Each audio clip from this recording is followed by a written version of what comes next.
Well, lots of trials. There are different styles and pathways towards treatment.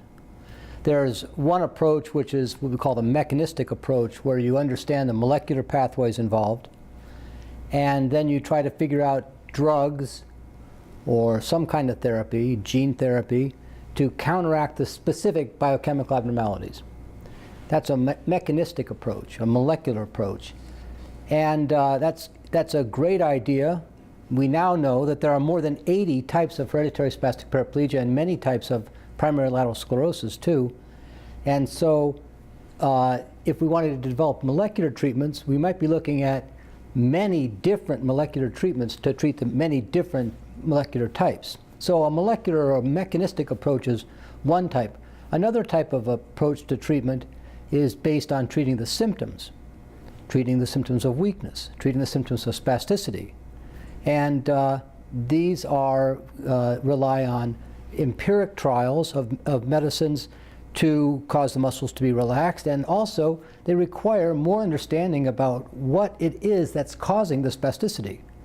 Our knowledge of spasticity is fairly limited. We know that there are a number of neurochemical changes that produce spasticity, yet the treatments right now for spasticity are very symptomatic. They don't really address, in general, the underlying molecular causes of spasticity. So we need more research into the basis of the symptom of spasticity so we can develop better treatments to approach that. So one, mechanistic approaches to treat the underlying causes. Two, treatments to treat the symptoms.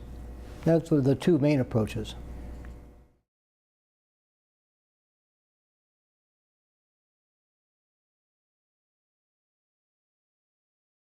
There are two ways. One, stay tuned to the Spastic Paraplegia Foundation website. Any treatment trials and every treatment trial will be listed there. Second, there's a national clearinghouse for trials of all kinds of disorders, not just hereditary spastic paraplegia and primary lateral sclerosis.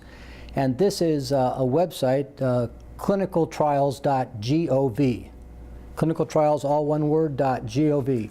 And go there, type in hereditary spastic paraplegia or primary lateral sclerosis, and you'll be directed to all the trials that are available that are listed at the National Institutes of Health that are ongoing or have been recently completed.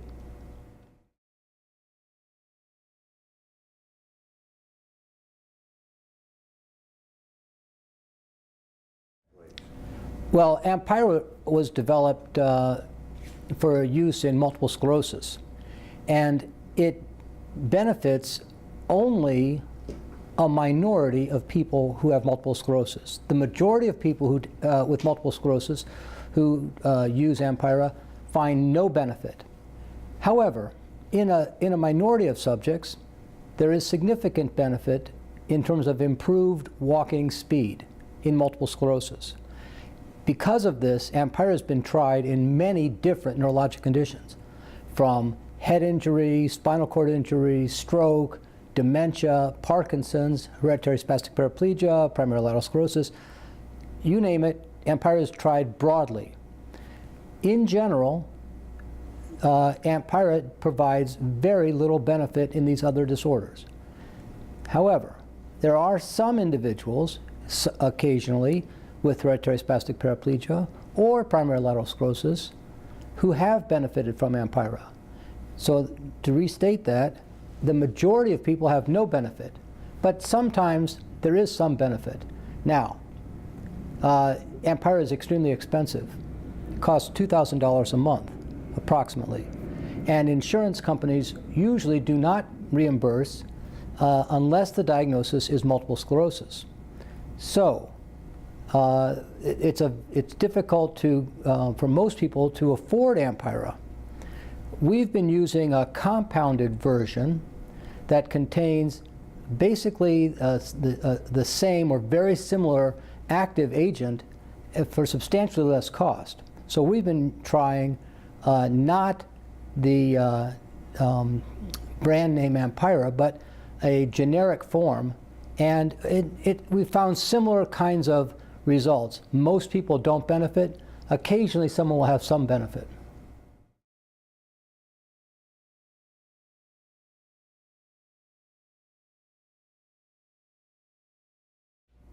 pain is not uncommon in hereditary spastic paraplegia, primary lateral sclerosis. It's not uncommon.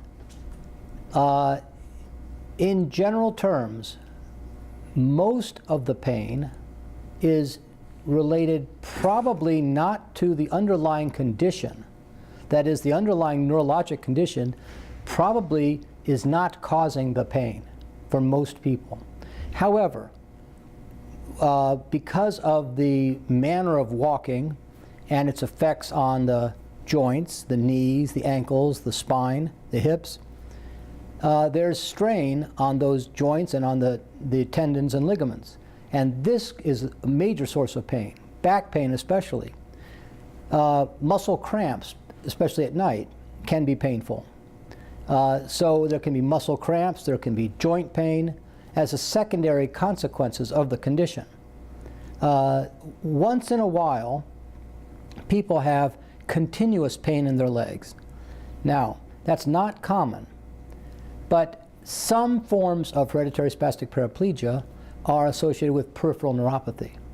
Now, as I say, there's more than 80 types of hereditary spastic paraplegia, and peripheral neuropathy has been described in roughly 25% of the genetic types. Not necessarily 25% of individuals, but many of the types of hereditary spastic paraplegia have peripheral neuropathy. And pain in the legs can be a feature of peripheral neuropathy. So I would say there are three types of pain that would be not uncommon in hereditary spastic paraplegia.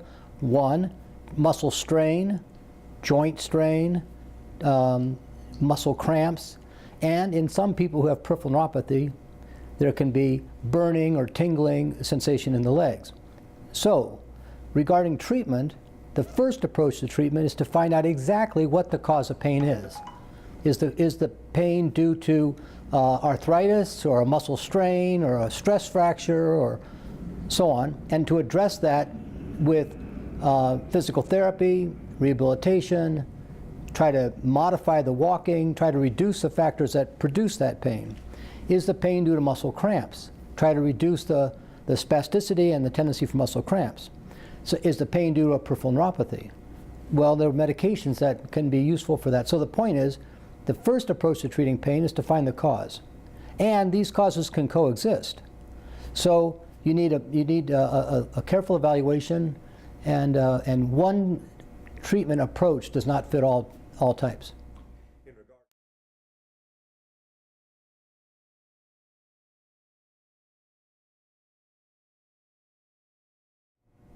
In the approach to treating spasticity, the first approach to treating spasticity is stretching. Now, stretching, the benefits of stretching don't last long. An hour, 2 hours, 3 hours maybe. 6 hours later, it's as though you haven't stretched at all. So stretching is the beginning of treating spasticity, but it needs to be repeated throughout the day.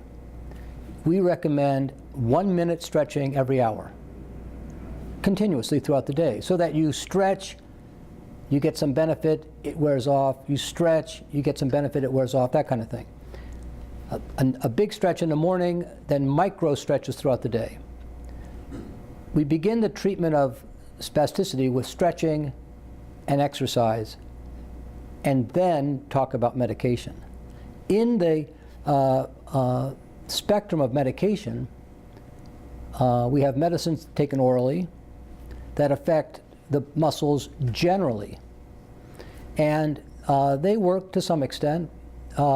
Every medicine has side effects, and one of the side effects of these medicines is that they cause sedation, sleepiness. People will get too fatigued. They can also worsen depression. They can lead to anxiety.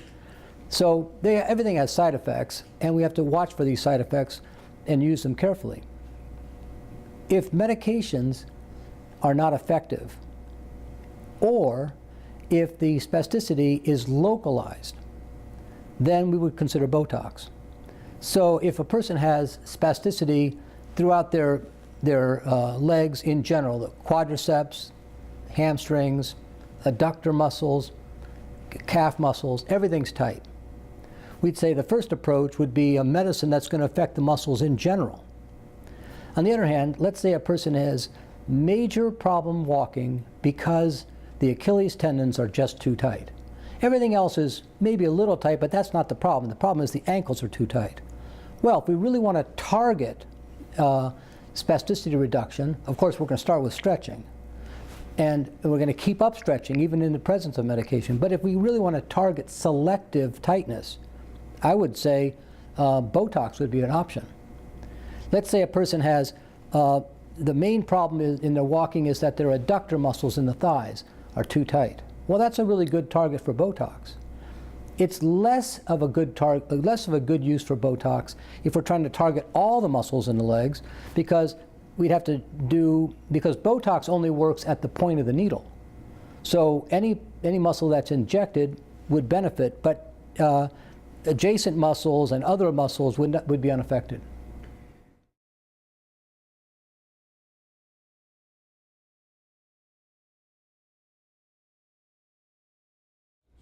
Well, the first point about exercise, to your question about how do I make myself exercise, you have to take a very careful look at all of the disincentives, all of the things that distract you or dissuade you from doing exercise. It's boring, it takes too much time, it's frustrating, it's painful, you're alone, you don't see progress. Whatever, make a list, a careful analysis of all the factors that distract you or dissuade you from doing the exercise, and target them and take them off your list. If it's boring, add variety. In general, exercise is maintained when it's done as a group. When there's another person or a group that encourages your participation, that's looking for you to show up on Wednesday at 4:30. When somebody or a group is involved, people are more likely to stick with the task. When the task becomes boring, you have to change it up. If you don't see progress, change the exercise. Okay, let's put it this way. Find the problems that lead you not to do the exercise, and very carefully take those problems off the list. Address those problems. Now, the point about exercise, in my opinion, and I want to say right up front, my recommendations are not based on scientific studies. They're based on what people have told me works. So people tell me their exercise works, and I say, I know a person with primary lateral sclerosis or hereditary spastic paraplegia, and their exercise works. They're doing this. Why don't you try that? Well, over 25 years, hundreds of people, literally, have told me that exercise helps. So I tell people that what I've learned, and I'm just sharing that knowledge, but I haven't done a scientific study to show what works. Now, here's the general approach. One size of exercise, one type of exercise doesn't fit all. People that are weak, people whose weakness is the main problem in their walking, need muscle strengthening exercises. And there can be improvement in strength with muscle strengthening exercise, with resistance exercises. People that have tightness as the main problem in their walking, but are not particularly weak, are not going to benefit to the same extent by doing strengthening exercises. They're not weak. They need exercises to improve the flexibility. So you would tailor the program to meet an individual's needs, if it's weakness or spasticity or combinations of both. Some people have a lot of trouble with balance. Well, I would target exercises for balance, or for speed, or for precision of movement. I would figure out the problem and target exercises for that problem. So, can there be improved strength? Yes, there can. I've seen it. People have told me, and plus I've observed the improved strength. And the other part about exercise is that we're not just targeting the legs. We're targeting the cardiovascular system. The way that walking is accomplished with hereditary spastic paraplegia and primary lateral sclerosis is very inefficient. And it's much more labor intensive. And so a person's endurance is reduced. We need to improve their endurance. We have to make them as physically fit as possible. That's a cardiopulmonary exercise. That's one. Two, we're improving the bone health. People that have hereditary spastic paraplegia, primary lateral sclerosis, are fall risk. Falling with a sedentary lifestyle is a risk for fracture. We want to reduce the risk of fracture by improving bone health and improving muscle mass and improving agility. And three, besides just targeting the legs in terms of their strength and flexibility, we're targeting the spinal cord. We are driving, in theory, we're driving spinal cord reorganization to compensate for and improve the walking mechanism. So we want to drive the spinal reflexes that facilitate walking by walking. We want to improve bone health. We want to improve cardiovascular fitness, and we want to work on specifically the symptoms of tightness and weakness in the legs. And water exercise can be part of that. Water exercise is a great idea. One of the benefits of water exercise is that you can walk, you can facilitate a gait pattern, a gait cycle, without the risk of falling. Plus, you're buoyant in the water, so if there's weakness, you may be able to walk better in the water. And plus, the walking or even jogging in shallow water is a good way to improve muscle strength. So we recommend, water aerobics, walking in the water, swimming, everything. In fact, some people have a treadmill they put in the water. A mechanical treadmill, so they can just stand in one place in the shallow end and walk. Excellent idea.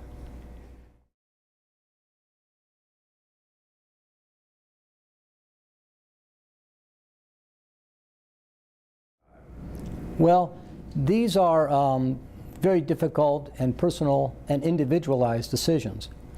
The goal, the number one objective, the overarching objective in hereditary spastic paraplegia and primary lateral sclerosis is not walking.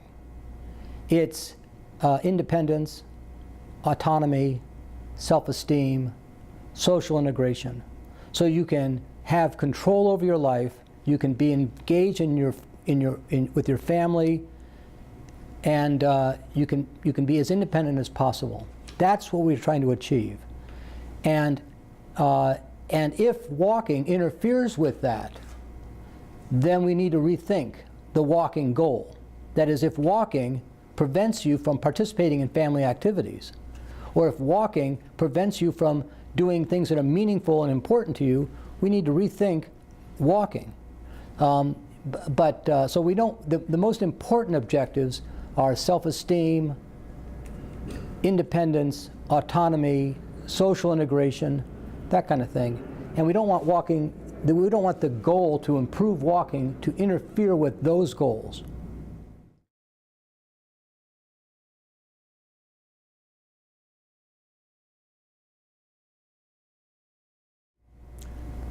Well, the question about children with HSP or PLS, that's a very broad question because there are so many different types. And even within one type of HSP or PLS, there's a variety of a spectrum of neurologic symptoms and severity. So I can't give advice in general terms, but there are except to say that in some types of hereditary spastic paraplegia, in some types, not all types, when the condition begins very early, before age 2, it may not worsen. It may be what we call non-progressive. It may resemble spastic diplegic cerebral palsy, which is a non-worsening, non-progressive condition. Children that have that type of hereditary spastic paraplegia don't get worse over years and decades.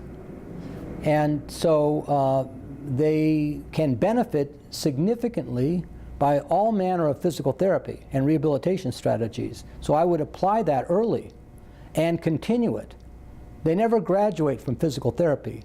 It just keeps modifying as their abilities grow and as they grow physically. So that's one issue. The other part of that, when we say it's that many children that have the early onset, non-progressive, non-worsening forms of hereditary spastic paraplegia, we say it doesn't get worse. We have to be mindful that if they don't do stretching exercises, spasticity, the symptom of spasticity, will slowly advance. And untreated spasticity can cause tendon shortening, contractures that are irreversible. So the underlying condition may not progress, but the symptom of spasticity can advance unless spasticity is adequately managed. Now, the other part about that, when we say that with children with hereditary spastic paraplegia, such a broad topic because later onset, let's say age 5 or 6, 7, 8, something like that, the condition can get worse. And so we have to just treat every individual, examine every individual separately, and so forth.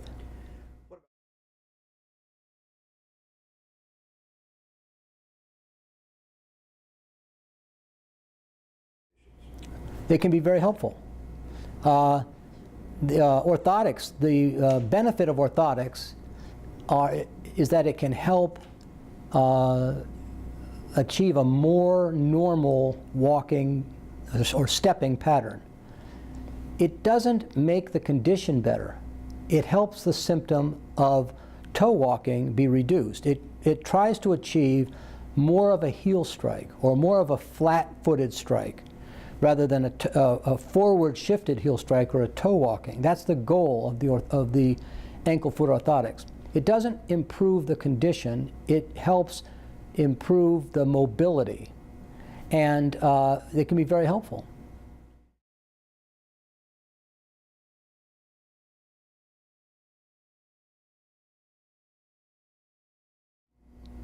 There's no peer-reviewed scientific evidence that any supplement helps. That's first of all. Second of all, we think of vitamins as being helpful without side effects, and that's not true. Some vitamins, like vitamin E, can be toxic if taken to excess. So we want to say a good, healthy diet that contains all of the vitamins in the diet, or if somebody wishes a daily multivitamin supplement, is not unreasonable. But I would caution against megadose vitamins because some particular vitamins may be toxic when taken to excess. Another point is that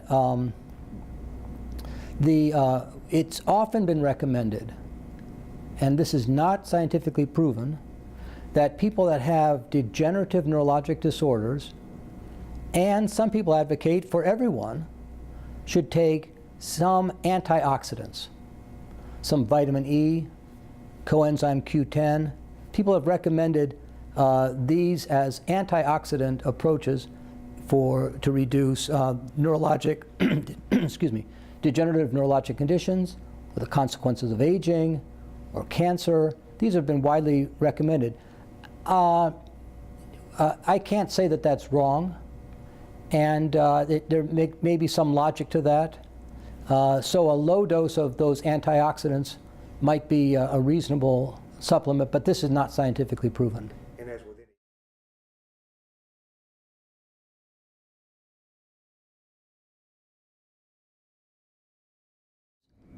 For hereditary spastic paraplegia, the answer is no.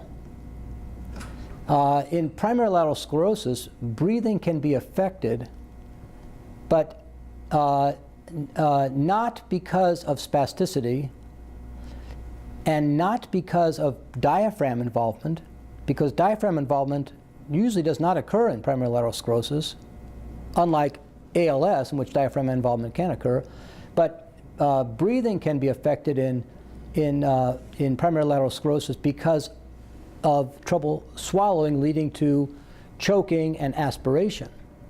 So the short answer is no, spasticity does not affect the diaphragm, and no, not to my knowledge, and no, weakness usually doesn't affect the diaphragm either. The only way that breathing would be affected in general terms would be decreased cardiovascular fitness from a sedentary lifestyle, or from choking and aspiration or pulmonary emboli from the consequences of the condition.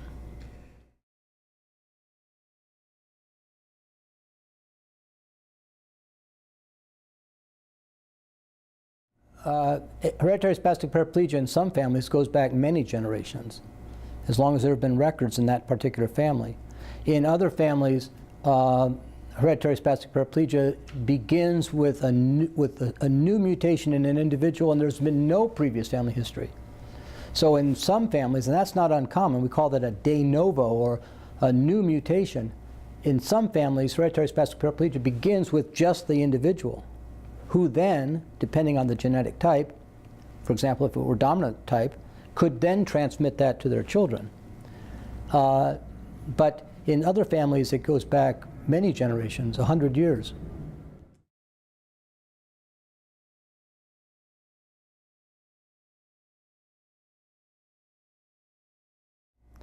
I do know of other people. I know of other people that have other brain iron accumulation disorders, and I know of physicians who are studying brain iron accumulation who have seen other people with that condition.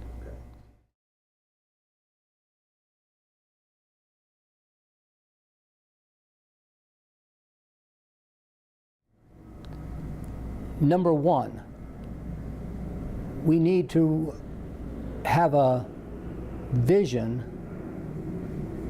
and prioritize our efforts. Because we don't have unlimited effort, we don't have unlimited financial resources, we don't have unlimited time. So we need to figure out, among all the possible things that we can do, what are the most important priorities to do?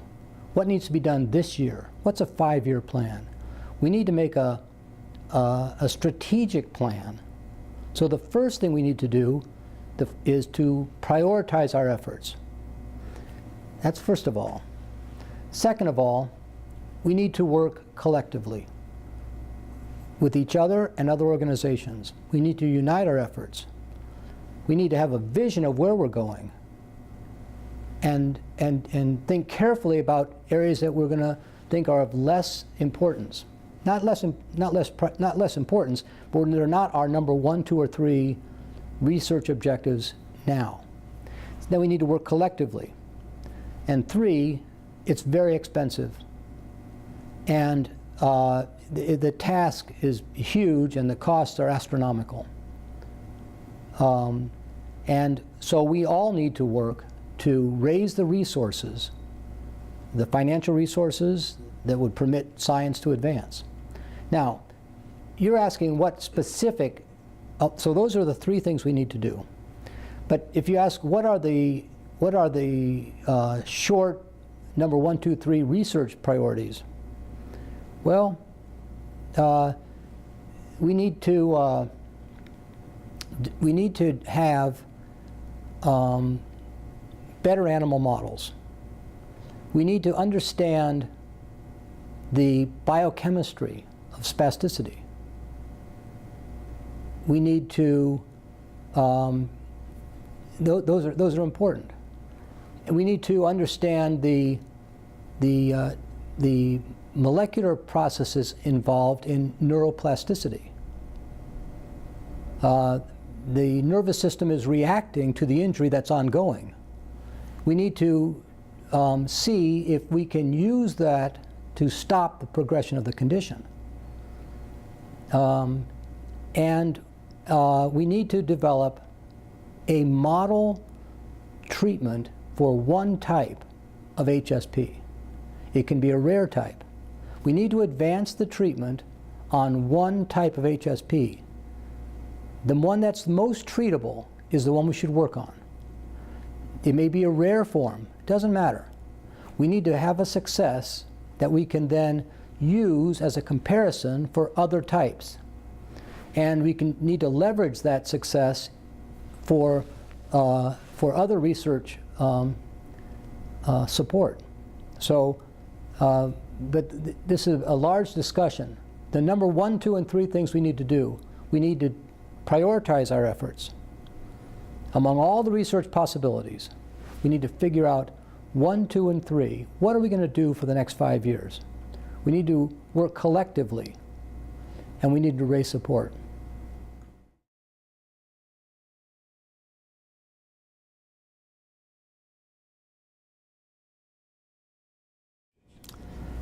Stem cells exciting research. We're engaged in our lab in stem cell research. There's different kinds of stem cell research. The stem cell research ranges from using stem cells and as models of the condition. So a stem cell, embryonic stem cells, or stem cells derived from adult skin biopsies, converted into neurons to see if we can study the biochemistry, the molecular processes involved to develop treatments in the tissue culture dish that we could then apply to animals, and then we could apply to people. So that's one use of stem cells. That's very important. Another use of stem cells is as transplantation. And in the transplantation side of stem cells, there's 2 aspects. One, the stem cells can make themselves into neurons and then engraft in an area where the neurons have been injured or depleted. Another use of transplantation of stem cells is as their source of growth factors. So stem cells can be producing growth factors that encourage the local cells to improve their health. And so transplantation is being studied for ALS, injection of stem cells into the spinal cord, which 20 years ago, 10 years ago was considered forbidden to actually inject cells into the spinal cord, but it's happening safely, so it can work safely. I don't know, it's not exactly decided if it's therapeutically beneficial for ALS, but it's an ongoing experiment. So that's one approach, and that may benefit in terms of cell replacement or in the use of the stem cells as a source of growth factors to encourage the local cells to regain their health. So are stem cells an important approach towards therapy? Sure, they are an important research approach. Is it ready now as a therapy? Is it on the short-term horizon for hereditary spastic paraplegia or primary lateral sclerosis? No. It's very much at the early stages being tested in the laboratory. And does it offer hope? Sure, it offers hope, but we can't say when or compared to other therapies, I can't judge that.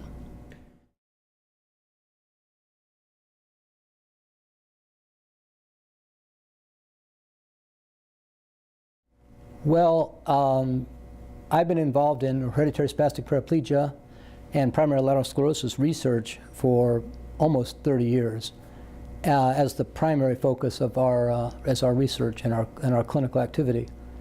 And I learn, a major source of my education is from people that have HSP and people that have PLS. I'm taking notes, I'm studying. This information is guiding our concepts and shaping our research. The interactions from individuals through the foundation and through our clinics is shaping our research. We're learning every day. We are not the experts. Individuals with HSP and PLS, they are the experts, and they're teaching us, they're teaching me about the condition. And we're learning important things that are helping us shape hypotheses and our research objectives.